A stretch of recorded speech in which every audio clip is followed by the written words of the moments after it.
Hello, this is Maui Motovlog. So, meron tayong bagong parts ngayon na dumating. Ang ating 2-pot Brembo caliper para sa ating Raider, para sa likod. Dagdag gastos. Pa-cute, pa-pogi. Ewan ko ano ba. Sa maiilig magdagdag sa motor. Ayan.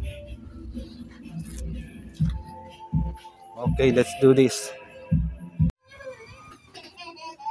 Hello. So, dito na naman si Maui Motovlog. At ito na yung nangyaring pagkabit natin ng Brembo caliper.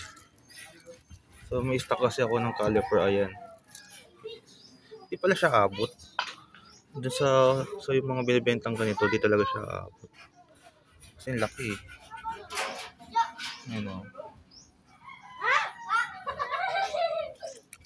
Pero meron na nakita sa Shopee na meron siyang ganitong kasama. Na buo hanggang dito. Medyo kamahalan. Siguro kaya namang yatang gawin yun. Try ko munang gawin to. For the meantime, for observation. Bago tayo gumawa ng iba pang ano. For the meantime. Kung ano magiging ano niya. Magiging observation natin. Titignan muna natin. Ayan. So, ayan. Let's test it.